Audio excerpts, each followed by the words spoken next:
Olá, meus amigos, sejam muito bem-vindos.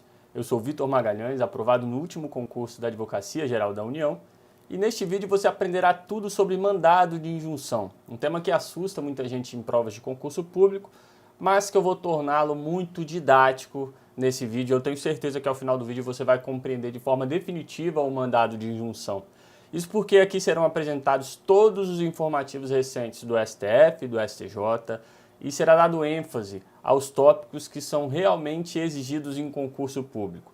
Não deixe de conferir a nossa apostila de Direito Constitucional, que está disponível para download na descrição do vídeo. É uma apostila muito completa, realmente é um trabalho considerável redigir essa apostila, e eu tenho certeza que ela vai ser muito útil para quem estiver disposto a acompanhar aí o curso de Direito Constitucional utilizando essa apostila em PDF.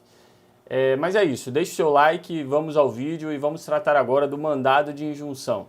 Para compreendermos o mandado de injunção, vamos iniciar com um exemplo. Então imagine, hipoteticamente, que a Constituição tivesse a seguinte norma constitucional: os brasileiros têm o direito de adquirir veículos elétricos sem a incidência de alguns tributos, nos termos e limites definidos em lei. Note que essa norma constitucional hipotética cria um direito para o brasileiro, mas ao mesmo tempo cria um dever para o Poder Legislativo. Vamos explicar. Na prática, o que essa norma está dizendo é o seguinte: os brasileiros têm o direito de comprar veículos elétricos mais baratos. Então, os brasileiros têm o direito de comprar veículos elétricos mais baratos quando surgir uma lei definindo esse benefício. Paralelamente, essa norma também diz: o Poder Legislativo tem o dever de criar uma lei definindo esse benefício. Então, o Poder Legislativo tem o dever de criar uma lei para que os brasileiros possam exercer esse direito previsto pela nossa Constituição. Diante desse cenário hipotético, imagine que o Poder Legislativo não crie essa lei, ou seja, o Poder Legislativo simplesmente se omita e não cumpra com o seu dever de legislar.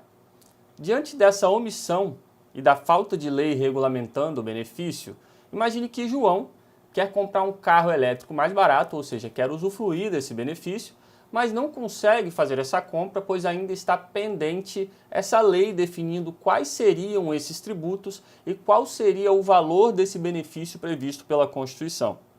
Então, João, que está impedido de exercer o seu direito, quer resolver isso na justiça. E por isso João impetra o que chamamos de mandado de injunção. João ajuiza um mandado de injunção. E esse ajuizamento é feito com o propósito de que ao final desse processo, João possa adquirir o seu veículo mais barato sem ter que aguardar pela boa vontade do Poder Legislativo em editar essa lei. Esse é o mandado de injunção. Então, o mandado de injunção basicamente é a ação judicial que pode ser ajuizada por aquele que se encontra impedido de exercer um direito fundamental em razão de o poder público ainda não ter editado a norma regulamentando esse direito fundamental. Se você já fez o download da nossa apostila em PDF que está na descrição do vídeo, você vai notar que a nossa apostila ela mostra claramente quais são os artigos da lei do mandado de injunção nos quais você deve concentrar o seu foco. Estatisticamente, esses artigos que estão destacados na apostila são os artigos mais exigidos em provas de concurso público. Os que estão marcados em azul são aqueles com incidência moderada nas provas. Os que estão em amarelo são aqueles com incidência média. E os que estão na cor verde são os artigos com incidência muito alta.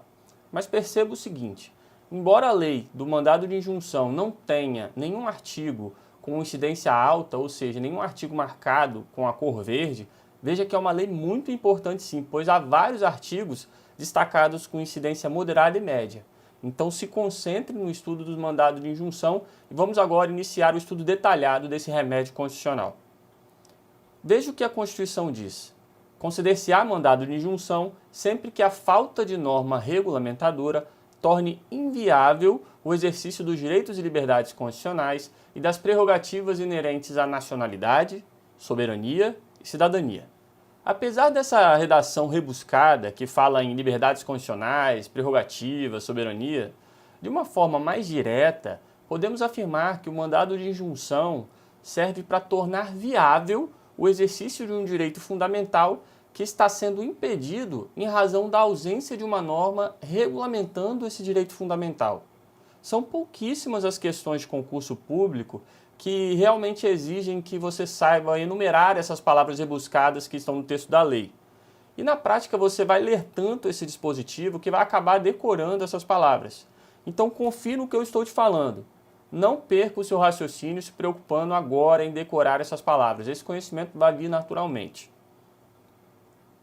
Estado de mora legislativa, dever constitucional de legislar, síndrome da inefetividade da norma constitucional. Essas são as palavras-chave que você deve usar em uma prova discursiva que envolva o tema mandado de injunção. Mas vamos compreender cada uma delas. O mandado de injunção é ajuizado em uma situação conhecida como estado de mora legislativa, ou seja, uma situação em que o poder legislativo permanece inerte e se omite do seu dever de editar uma norma regulamentando um determinado tema previsto pela Constituição. Para ficar claro o que é o estado de mora legislativa, vamos exemplificar. Ao tratar do direito de greve dos servidores públicos, a Constituição assim estabelece: o direito de greve será exercido nos termos e nos limites definidos em lei. Então veja, uma norma constitucional estabelece que os servidores públicos têm sim o direito de greve, desde que a greve dos servidores públicos seja realizada exatamente nos termos e limites definidos em lei. Diante dessa norma constitucional, podemos concluir duas situações. A primeira é que os servidores públicos têm o direito de greve, mas esse direito de greve somente pode ser exercido após existir uma lei definindo os termos e limites do direito de greve dos servidores. E podemos concluir ainda outra situação. O Poder Legislativo tem o dever de legislar, ou seja, a Constituição ordena que o Poder Legislativo crie uma lei definindo quais são esses termos e limites do direito de greve dos servidores públicos. Se o Poder Legislativo não edita essa norma regulamentadora, ou seja, se o Poder Legislativo não regulamenta esses termos e limites, temos o que se chama de estado de mora legislativa, ou seja, uma situação em que o Poder Legislativo permanece inerte e se omite quanto ao seu dever de editar uma norma regulamentando o direito de greve dos servidores públicos. Note que o estado de mora legislativa ocorre quando há uma inconstitucionalidade por omissão quanto ao dever de legislar. Se uma norma constitucional ordena que o Poder Legislativo legisle e o Poder Legislativo simplesmente permanece inerte, o Poder Legislativo, com essa omissão, está violando a norma constitucional que ordena que ele pratique o ato de legislar. Ou seja, temos aqui uma inconstitucionalidade por omissão. E como estamos falando de inconstitucionalidade, nós podemos concluir que isso se resolve por meio do controle de constitucionalidade. Então, para solucionarmos o estado de mora legislativa, nós utilizamos o controle de constitucionalidade. Para que o Poder Judiciário possa exercer o controle de constitucionalidade, alguém precisa ajuizar uma ação judicial, não é mesmo? E existem duas ações judiciais que podem ser ajuizadas nesse cenário de inconstitucionalidade por omissão legislativa. E essas duas ações judiciais são a ação direta de inconstitucionalidade por omissão, que nós já estudamos no curso sobre controle de constitucionalidade, ou então o mandado de injunção. Essas são as duas ações que podem ser ajuizadas e cada uma delas tem o seu propósito. Precisamos, portanto, saber comparar um mandado de injunção e uma ação direta de inconstitucionalidade por omissão, inclusive porque isso é bastante exigido em provas discursivas. Para ficar muito fácil de compreender, vamos utilizar um exemplo. Então, imagine, hipoteticamente, que a Constituição tivesse a seguinte norma constitucional: os brasileiros têm o direito de adquirir veículos elétricos sem a incidência de alguns tributos, nos termos e limites definidos em lei. Note que essa norma constitucional cria um direito para o brasileiro, o direito de que exista uma lei garantindo a compra mais barata de veículos elétricos. Mas, ao mesmo tempo, essa mesma norma constitucional cria um dever para o Poder Legislativo, que é o dever de editar essa lei. Diante disso, imagine que o Poder Legislativo não cumpra com o seu dever, ou seja, não edite essa lei, e que João, que quer comprar um veículo elétrico mais barato, quer resolver isso de forma rápida, ele precisa do judiciário. Paralelamente ao caso de João, também existe, por exemplo, o Conselho Federal da OAB, que quer que a Constituição seja respeitada e que, por isso, quer que seja editada essa lei conforme ordenado pela Constituição. Primeiramente, vamos ao caso de João. João ainda não consegue comprar o seu veículo elétrico com um incentivo tributário, pois ainda falta essa lei definindo quais são esses tributos, qual o valor do benefício e outros detalhes. Então, João, que está impedido de exercer o seu direito, quer resolver isso. João pode ajuizar uma ação judicial com o propósito de que, ao final dessa ação, João possa, enfim, comprar o seu veículo elétrico mais barato, sem ter que aguardar a boa vontade do Legislativo. E essa ação ajuizada por João é exatamente o mandado de injunção, que serve para permitir que João exerça o seu direito fundamental, mesmo diante da falta de lei regulamentadora. Agora vamos ao caso do Conselho Federal da OAB. O Conselho Federal da OAB percebe que a Constituição está sendo violada com essa omissão do Poder Legislativo e, por isso, o Conselho Federal da OAB quer que a Constituição seja respeitada. Como a Constituição ordena que o Poder Legislativo deve editar essa lei, o Conselho Federal da OAB quer que a Constituição seja assim observada. Diante disso, o Conselho Federal da OAB ajuiza uma ação judicial com o propósito de garantir que a Constituição seja observada, ou seja, com o propósito de garantir a supremacia da Constituição. Note que, diferente de João, o Conselho Federal da OAB não quer adquirir um veículo, ele quer apenas que a Constituição seja respeitada. E essa é a ação direta de inconstitucionalidade por omissão, que serve exatamente para garantir a supremacia da Constituição. Note que o interesse primário nessa ação é garantir a supremacia constitucional. Mas é claro que isso terá consequências naturais. A partir do momento em que o Conselho Federal da OAB vencer essa ação e o Poder Legislativo, enfim, editar essa lei, todos os brasileiros, inclusive João, poderão, enfim, comprar o veículo elétrico com esse benefício. Mas o que você deve ter em mente é que o principal interesse dessa ação, ou seja, o interesse primário, não é resolver o caso de João, de José ou de Maria. É apenas resguardar a supremacia da Constituição.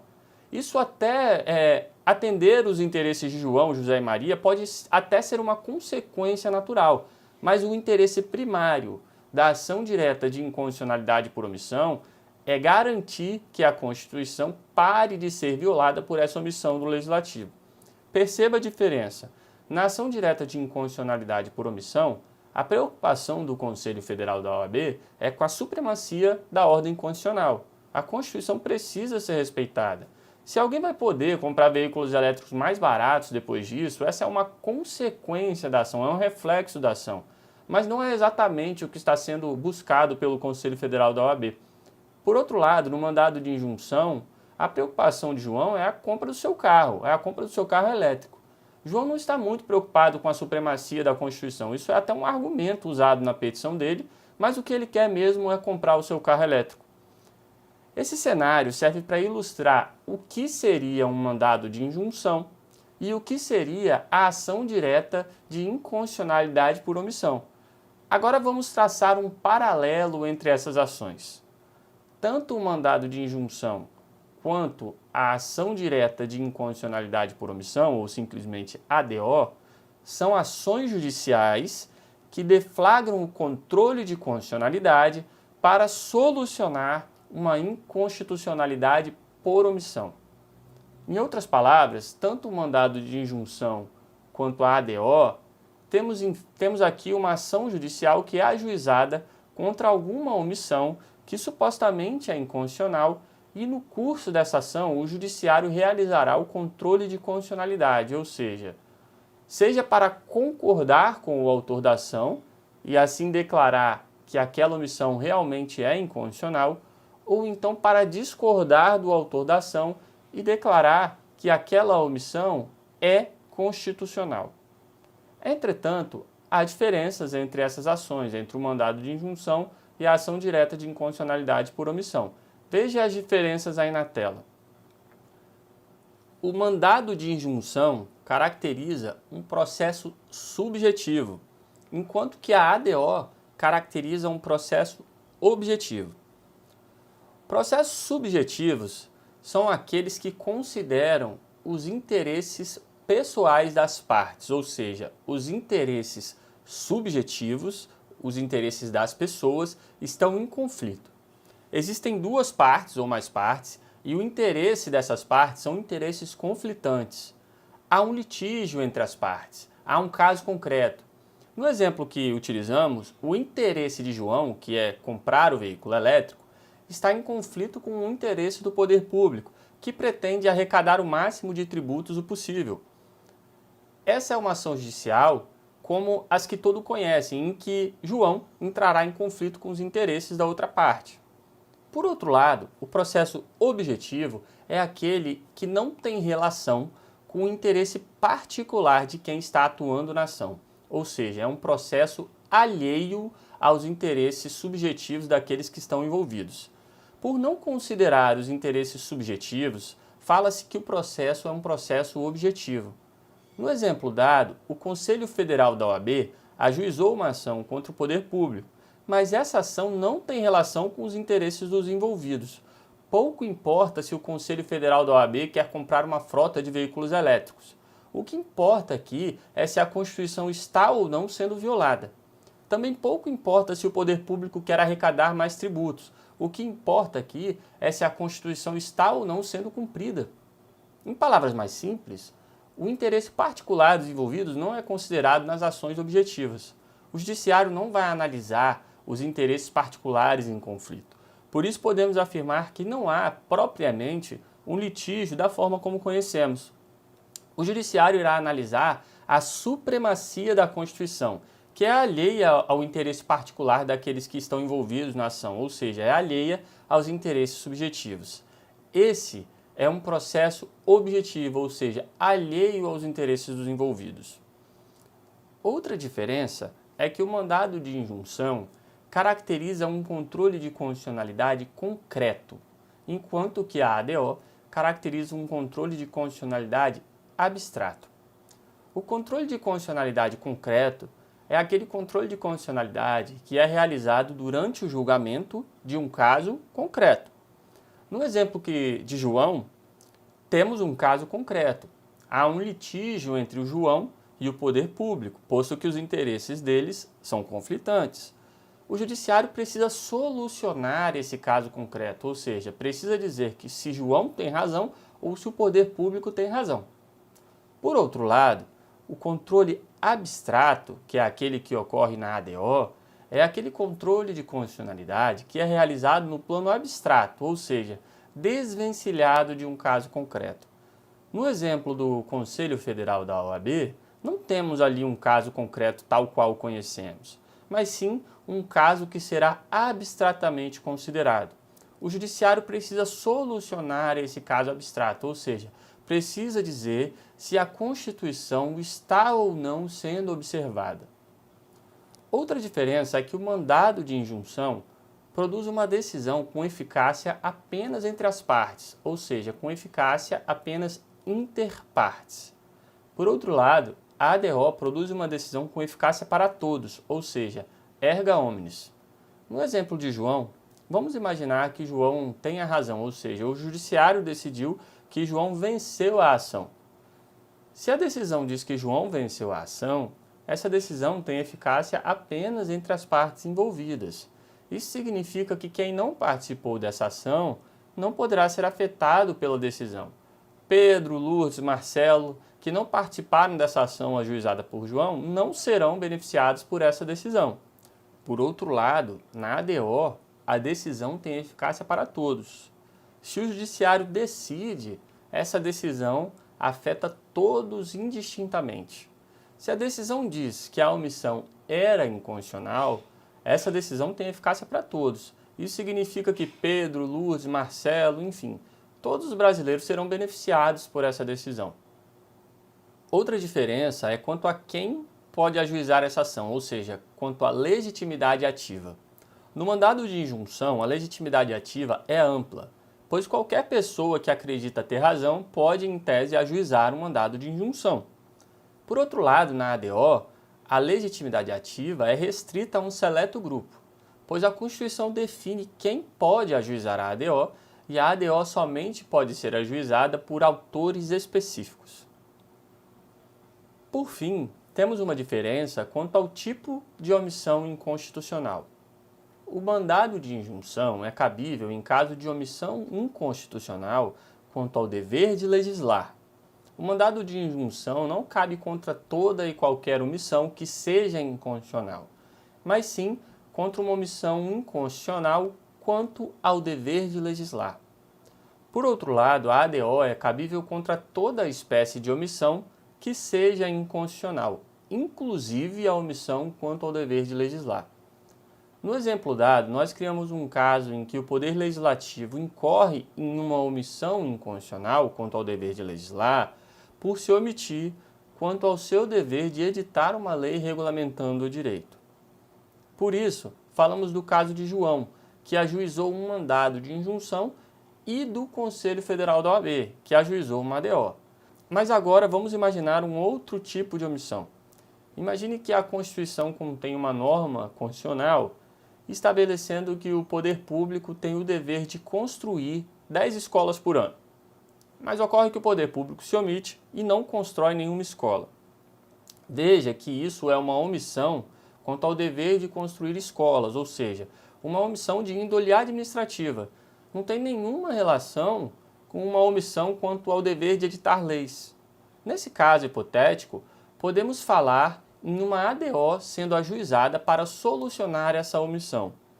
Mas como não estamos falando de uma falta de lei regulamentadora, não tem nenhum sentido imaginar um mandado de injunção nesse caso, pois não há falta de lei regulamentadora nesse caso, mas sim falta de uma providência administrativa que é construir escolas. Então vamos recapitular. Nós aprendemos que existem duas ações judiciais para solucionar uma inconstitucionalidade por omissão quanto ao dever de legislar. O mandado de injunção e a ação direta de inconstitucionalidade por omissão são essas duas ações judiciais. Essas ações são parecidas pelo fato de que nela ocorre o controle de constitucionalidade contra uma inconstitucionalidade por omissão quanto ao dever de legislar. Porém, as diferenças são inúmeras. O mandado de injunção é uma ação ajuizada em caso de omissão inconstitucional quanto ao dever de legislar. E para essa ação, qualquer indivíduo tem legitimidade ativa, ao menos em tese. E essa ação caracteriza o que conhecemos como processo subjetivo. E no curso desse processo subjetivo, ocorre o controle de constitucionalidade concreto, que resultará em uma decisão com eficácia apenas inter partes. Por outro lado, a ação direta de inconstitucionalidade por omissão é uma ação ajuizada em caso de qualquer omissão inconstitucional. E para essa ação existem legitimados ativos específicos, e essa ação caracteriza o que conhecemos como processo objetivo, no curso do qual ocorrerá o controle de constitucionalidade abstrato, que resultará em uma decisão com eficácia para todos. A legislação assim estabelece: conceder-se-á mandado de injunção sempre que a falta total ou parcial de norma regulamentadora torne inviável o exercício dos direitos e liberdades constitucionais e das prerrogativas inerentes à nacionalidade, soberania e cidadania. Considera-se parcial a regulamentação quando forem insuficientes as normas editadas pelo órgão legislador competente. A questão aqui é muito simples. O segredo é compreender que a omissão quanto ao dever de legislar pode continuar sim existindo mesmo após o Poder Legislativo ter criado uma norma regulamentadora. Isso porque a omissão pode ser parcial, ou seja, a lei regulamentadora criada pode não ser suficiente para regular a totalidade do direito. Para ficar claro, vamos utilizar o salário mínimo como exemplo, ou, na realidade, a norma constitucional que prevê o salário mínimo. A Constituição diz assim: o salário mínimo fixado em lei, nacionalmente unificado, capaz de atender às suas necessidades vitais básicas e às de sua família, com moradia, alimentação, educação, saúde, lazer, enfim. E continua assim listando os itens que devem ser satisfeitos pelo salário mínimo. os itens que o salário mínimo deve ser capaz de satisfazer. Então veja, a Constituição ordena que seja criada uma lei fixando o salário mínimo e ordena ainda que o valor desse salário mínimo deve ser suficiente para atender todas essas necessidades vitais básicas enumeradas. Agora imagine que não exista nenhuma lei fixando o salário mínimo. Como não existe a lei, temos uma omissão total quanto ao dever de legislar. Então, o mandado de injunção poderá ser concedido. Mas imagine então que exista uma lei. Porém, a lei fixa o salário mínimo em um valor muito baixo, ou seja, em um valor que não é suficiente para atender todas essas necessidades vitais básicas. Temos então uma omissão parcial, pois a norma regulamentadora até existe, mas é insuficiente. Nesse caso, como temos uma omissão quanto ao dever de legislar, ainda que seja uma omissão parcial, o mandado de injunção também poderá ser concedido. A legislação assim estabelece: reconhecido o estado de mora legislativa, será deferida a injunção para determinar prazo razoável para que o impetrado promova a edição da norma regulamentadora, estabelecer as condições em que se dará o exercício dos direitos, das liberdades ou das prerrogativas reclamados, ou, se for o caso, as condições em que poderá o interessado promover a ação própria visando a exercê-los, caso não seja suprida a mora legislativa no prazo determinado. Para ficar claro o entendimento desse dispositivo, vamos novamente utilizar um exemplo. Suponha que João queira exercer um direito reconhecido pela Constituição, mas o exercício desse direito está impedido em razão de que o Poder Legislativo ainda não editou a lei regulamentadora definindo as condições desse direito. Então, João ajuiza um mandado de injunção e o Judiciário reconhece a omissão quanto ao dever de legislar. E por isso, João vence essa ação. A decisão que reconhece a vitória de João, ou seja, a decisão que defere a injunção, será da seguinte forma: essa decisão dará um prazo máximo para que o Poder Legislativo resolva voluntariamente essa questão, ou seja, será fixado um prazo razoável para que o impetrado, que no caso aqui é o poder público, promova a edição da norma regulamentadora.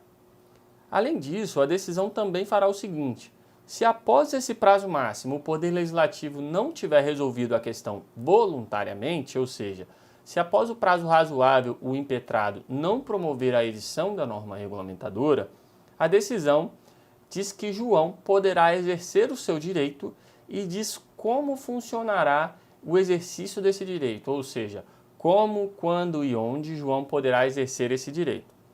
Perceba que a decisão fixa dois pontos importantes: um prazo razoável e as condições para o exercício do direito, caso o prazo razoável seja desrespeitado. A legislação assim estabelece: a decisão terá eficácia subjetiva limitada às partes e produzirá efeitos até o advento da norma regulamentadora. Poderá ser conferida a eficácia ultra partes ou erga omnes à decisão, quando isso for inerente ou indispensável ao exercício do direito, da liberdade ou da prerrogativa objeto da impetração. Esse artigo está dizendo o seguinte: imaginem que a Constituição do Estado de São Paulo diga que todos os servidores estaduais de São Paulo têm o direito de receber um benefício do governo de São Paulo nos termos definidos em lei. Ocorre que a Assembleia Legislativa de São Paulo não cria essa lei, de modo que nós não conseguimos sequer saber o valor desse benefício. Então Maria, que é servidora estadual do Estado de São Paulo, impetra um mandado de injunção contra o Estado de São Paulo. Maria vence esse mandado de injunção e a decisão estabelece que Maria tem o direito de receber R$10.000 todos os meses. Esse artigo diz que a decisão proferida tem eficácia apenas entre Maria e o Estado de São Paulo, ou seja, a decisão proferida tem eficácia apenas entre aqueles que foram partes nesse processo. Isso porque a decisão terá eficácia subjetiva limitada às partes, ou seja, é uma decisão com eficácia interpartes. João também é servidor estadual do Estado de São Paulo. Mas acontece que João não tem o direito de se beneficiar dessa decisão, pois a decisão proferida no processo de Maria tem eficácia apenas inter partes e João não foi parte nesse processo. Agora veja, imagine Paulo. Paulo é servidor estadual do estado de Pernambuco e quer usar essa decisão para exigir que o governo de Pernambuco lhe pague esse benefício. Mas acontece que Paulo não foi parte nesse processo e não pode ser beneficiado por essa decisão. E nem o estado de Pernambuco foi parte no processo, e por isso o estado de Pernambuco também não poderia ser prejudicado por essa decisão. Isso porque essa é uma decisão com eficácia inter partes, apenas entre Maria e São Paulo. Esse artigo também diz que Maria deve receber esses 10 mil reais todos os meses, mas somente até o momento em que surgir a lei, ou seja, a decisão proferida produzirá efeitos até o advento da norma regulamentadora. Então, se um dia surgir uma lei estabelecendo que os servidores estaduais de São Paulo receberão apenas R$ 300, Maria não terá mais o direito de receber 10 mil reais, pois a decisão terá perdido a sua eficácia. O artigo diz ainda que poderá ser conferida eficácia ultra partes ou erga omnes à decisão quando isso for inerente ou indispensável ao exercício do direito, da liberdade ou da prerrogativa objeto da impetração. Nós já sabemos o que é uma decisão com eficácia inter partes, ou seja, uma decisão com eficácia apenas para as partes do processo. Mas veja que agora precisamos saber o que é eficácia ultra partes e o que é eficácia erga omnes. Então vamos compreender. No exemplo dado, a Constituição do Estado de São Paulo prevê um direito para todos os servidores do Estado de São Paulo, e Maria, na condição de servidora do Estado de São Paulo, ajuizou e venceu a ação. Diante disso, vamos entender. Uma decisão com eficácia apenas inter partes é uma decisão que beneficia apenas Maria, mas deixa de fora todas aquelas pessoas que não foram partes, mesmo que estejam exatamente na mesma condição de Maria. Ou seja, essa decisão deixa de fora todos os demais servidores do Estado de São Paulo que também estejam na mesma situação que Maria. Por outro lado, uma decisão com eficácia ultra partes é uma decisão que beneficia Maria, mas também beneficia todos os outros servidores do Estado de São Paulo. O que é que Maria, que foi parte no processo, tem em comum com esses outros servidores do Estado de São Paulo que não foram parte no processo? Todos eles fazem parte de um mesmo grupo, categoria ou classe e estão na mesma Constituição. Cada um deles poderia ajuizar esse mesmo mandado de injunção ajuizado por Maria diante dos mesmos fatos e utilizando os mesmos fundamentos. Mas cuidado, quem está fora desse grupo, categoria ou classe, não será beneficiado por essa decisão com eficácia ultra partes, pois a decisão com eficácia ultra partes é a decisão com eficácia além das partes, porém limitada ao grupo, categoria ou classe. Ou seja, alguém que não for servidor do Estado de São Paulo não pode ser beneficiado por essa decisão, pois esse alguém está fora do grupo, categoria ou classe, ou seja, está fora do grupo de servidores do Estado de São Paulo. Agora nós já sabemos o que é uma decisão com eficácia inter partes e também já sabemos o que é uma decisão com eficácia ultra partes. Então agora precisamos saber o que é uma decisão com eficácia erga omnes. Decisão com eficácia erga omnes é uma decisão com eficácia para todos. É uma decisão que beneficia todos, indistintamente de quem seja, independentemente de quem foi parte no processo ou não, independentemente de fazer parte de um grupo, classe ou categoria. No exemplo em que utilizamos, uma decisão com eficácia erga omnes seria uma decisão que não se limita a beneficiar apenas Maria, mas sim uma decisão que beneficia toda e qualquer pessoa, indistintamente de quem seja. Então veja, no exemplo em que nós utilizamos, a eficácia inter partes beneficiaria somente Maria. A eficácia ultra partes beneficiaria todos os servidores do Estado de São Paulo. E a decisão com eficácia erga omnes beneficiaria toda e qualquer pessoa, ainda que não seja um servidor. Bom, agora vamos retomar o estudo da lei. O artigo diz assim: poderá ser conferida eficácia ultra partes ou erga omnes à decisão, quando isso for inerente ou indispensável ao exercício do direito, da liberdade ou da prerrogativa objeto da impetração. Vamos traduzir o que está escrito nesse dispositivo. Se alguém ajuizou um mandado de injunção, a regra é que a decisão terá eficácia apenas para quem foi parte no processo, ou seja, a regra é que a decisão tem eficácia inter partes. Entretanto, pode acontecer que, por razões de ordem prática, não seja possível limitar a eficácia dessa decisão somente a quem foi parte no processo, de modo que essa decisão poderá, então, receber uma eficácia ultra partes ou até mesmo erga omnes. Então, vamos ao que interessa.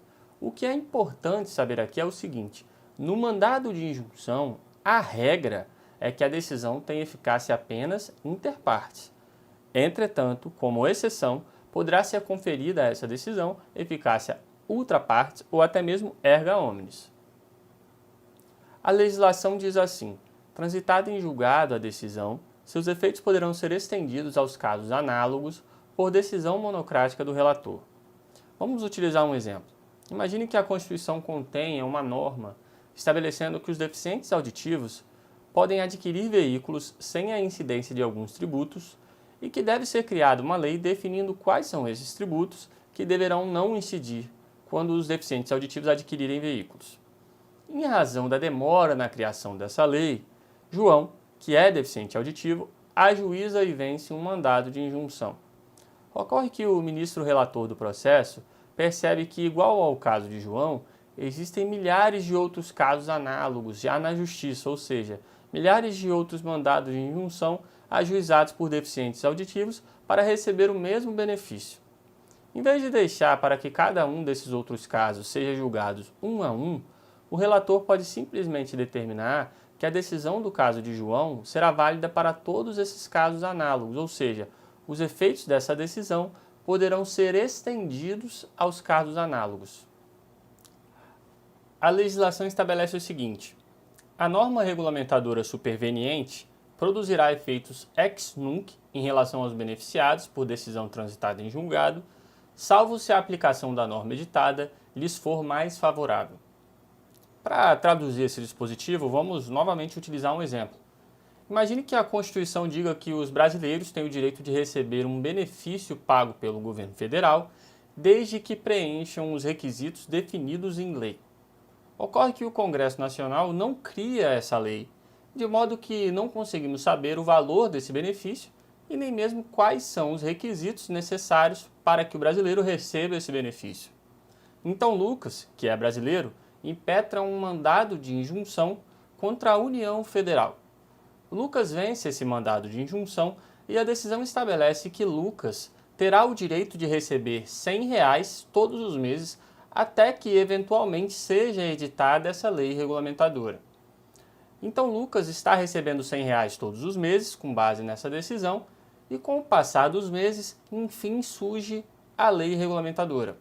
A partir daí, a partir do surgimento da lei regulamentadora, a decisão deixa de produzir efeitos e, para que Lucas continue recebendo o benefício, agora Lucas precisará receber o benefício com base na lei, ou seja, precisará preencher os requisitos exigidos por essa lei. E assim ele receberá o valor fixado na lei e não na decisão. Ou seja, a decisão para de produzir efeitos a partir do momento que a lei surge. Vamos imaginar o primeiro cenário. Um cenário em que surge a norma regulamentadora e essa norma regulamentadora é desvantajosa para Lucas. Imagine que surgiu a norma regulamentadora e essa norma que surgiu criou uma série de requisitos para o recebimento desse benefício. Entre esses requisitos, a norma estabelece que esse benefício somente será pago a quem for, por exemplo, do sexo feminino. Ou seja, Lucas não tem o direito de receber esse benefício. E como ficam os valores que Lucas já recebeu com base na decisão judicial? Lucas precisará devolver tudo o que recebeu, já que Lucas não é do sexo feminino? Não, Lucas não precisará devolver o que recebeu com base na decisão, pois a decisão produziu efeitos de forma válida até o momento em que surgiu a norma regulamentadora. E a norma regulamentadora vale somente dali para frente. Em outras palavras, a norma regulamentadora não pode retroagir ao passado e prejudicar Lucas, pois a norma regulamentadora superveniente produzirá efeitos ex nunc em relação aos beneficiados por decisão transitada em julgado. Desse modo, a norma regulamentadora somente produzirá efeitos dali para frente em relação a Lucas, e Lucas não precisará devolver os valores que ele recebeu. Agora vamos imaginar um outro cenário, um cenário em que a norma regulamentadora que surgiu é vantajosa, é benéfica para Lucas. Então Lucas está recebendo R$100 por mês com base na decisão judicial, mas imagine que a norma regulamentadora surgiu e estabeleceu então que toda e qualquer pessoa tem o direito de receber R$200 do governo federal todos os meses, desde o dia em que nasceu, de modo que o governo deverá inclusive pagar os valores atrasados para todas as pessoas que nasceram antes da norma e não receberam esse benefício no passado. Nesse caso, a norma regulamentadora superveniente é muito mais vantajosa para Lucas. Então, enquanto a decisão judicial garante R$100 por mês a partir do momento em que foi proferida essa decisão, a norma regulamentadora garante R$200 por mês e desde o dia que Lucas nasceu. Então, nesse caso específico, em que a norma regulamentadora superveniente é benéfica, ela poderá sim retroagir ao passado, ou seja, poderá ter efeito ex tunc. Mandado de injunção coletivo. Vamos compreender o mandado de injunção coletivo. Agora que já sabemos o que é o mandado de injunção ou mandado de injunção individual, vamos compreender o viés coletivo desse remédio constitucional. O mandado de injunção coletivo é exatamente como se fosse um mandado de injunção individual. Porém, em vez de ser ajuizado por uma pessoa para resolver o seu próprio problema, é ajuizado por alguma entidade que representa um grupo de pessoas para resolver de uma vez só um problema que é de todas essas pessoas. Vamos compreender utilizando um exemplo. Ao tratar do direito de greve dos servidores públicos, a Constituição assim estabelece, O direito de greve será exercido nos termos e nos limites definidos em lei específica. Então, os servidores públicos têm o direito de greve, mas para exercerem esse direito de realizarem uma greve, é necessário surgir uma lei, pois a greve dos servidores somente pode ser exercida nos termos e nos limites definidos em lei específica. Então imagine que essa lei específica nunca tenha surgido. João é servidor e quer entrar em greve. Então, o que o João pode fazer é impetrar um mandado de injunção individual. Maria, que também é servidora, ela quer entrar em greve. Da mesma forma que João, Maria pode impetrar um mandado de injunção individual. Em resumo, cada servidor público pode individualmente tentar resolver o seu próprio problema, impetrando um mandado de injunção individual. Mas, paralelamente a esse contexto, pode haver um mandado de injunção coletivo. Alguma entidade representando os servidores públicos pode ajuizar uma única ação judicial para resolver o direito de greve de todos esses servidores, ou seja, alguma entidade representando os servidores públicos pode ajuizar um mandado de injunção coletivo. Para ilustrar esse exemplo do direito de greve dos servidores, vamos imaginar que a Associação Nacional dos Servidores Públicos tenha impetrado um mandado de injunção coletivo para resolver, de uma vez só, a questão de greve de todos eles. Agora vamos estudar quem pode impetrar um mandado de injunção coletivo, ou seja, vamos estudar a legitimidade ativa para o mandado de injunção coletivo. O mandado de injunção coletivo somente pode ser impetrado por legitimados específicos. Veja que a lei contém um rol de legitimados que podem ajuizar o mandado de injunção coletivo. Enquanto o mandado de injunção individual pode ser ajuizado, ao menos em tese, por qualquer indivíduo, o mandado de injunção coletivo somente pode ser impetrado por legitimados específicos. O segredo aqui é compreender que existem legitimados específicos. Não é necessário decorar essa lista de legitimados ativos para o mandado de injunção coletivo. Por algum motivo, saber quem são esses legitimados não é um conhecimento muito frequente de ser exigido em provas. Você pode até fazer a leitura, mas não se preocupe em decorar esse dispositivo. Se preocupe com os artigos que estão destacados em colorido na nossa apostila em PDF. E como fica a eficácia da decisão proferida no mandado de injunção coletivo? Quem pode se beneficiar dessa decisão? Bom, sobre esse tema, a legislação assim estabelece. No mandado de injunção coletivo, a sentença fará coisa julgada limitadamente as pessoas integrantes da coletividade, do grupo, da classe ou da categoria substituídos pelo impetrante, sem prejuízo dos dispostos no parágrafo 1º e 2º do artigo 9º. Vamos traduzir esse dispositivo para uma linguagem de fácil compreensão. De uma forma bem simples, a lei está assim dizendo: no mandado de injunção coletivo, a sentença fará coisa julgada para todos aqueles que forem representados pela entidade coletiva que ajuizou essa ação, sendo que a decisão poderá ter ainda eficácia ampliada para toda e qualquer pessoa e o relator ainda pode aplicar essa mesma decisão para outros casos análogos. Para ficar claro, vamos utilizar um exemplo.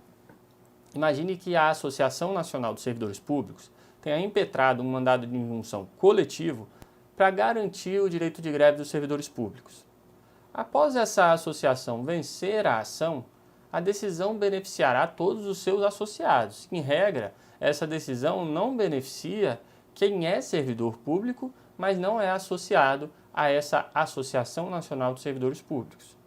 Entretanto, essa decisão proferida poderá ter a sua eficácia ampliada pelo Judiciário para que assim possa alcançar todos os servidores públicos. Ou ainda, o relator do processo pode decidir aplicar essa decisão para todos os casos análogos, como, por exemplo, um outro mandado de injunção similar a esse ajuizado por uma outra associação. Esse é o mandado de injunção coletivo. Vamos recapitular. O mandado de injunção basicamente é a ação judicial que pode ser ajuizada por aquele que se encontra impedido de exercer um direito fundamental em razão de o poder público ainda não ter editado a norma regulamentando esse direito fundamental. O mandado de injunção é ajuizado em uma situação conhecida como estado de mora legislativa, ou seja, uma situação em que o poder legislativo permanece inerte e se omite do seu dever de editar a norma regulamentadora.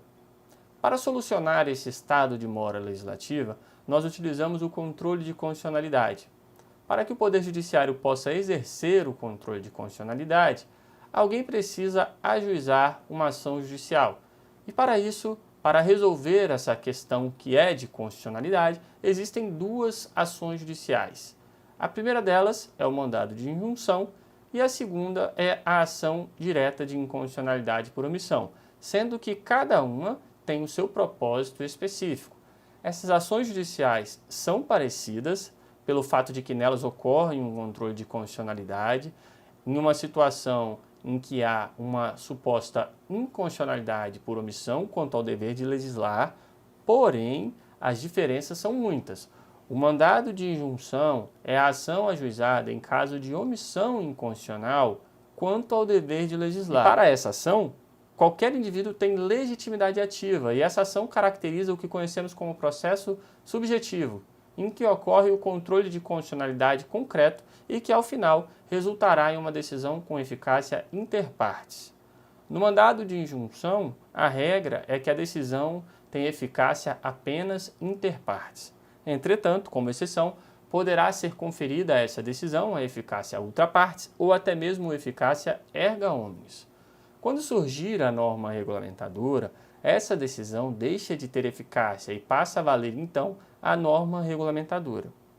Além disso, a norma regulamentadora somente poderá retroagir ao passado se for mais benéfica ao impetrante que a decisão. O mandado de injunção coletivo nada mais é do que o mandado de injunção adaptado aos direitos coletivos e que somente pode ser ajuizado por um rol específico de legitimados.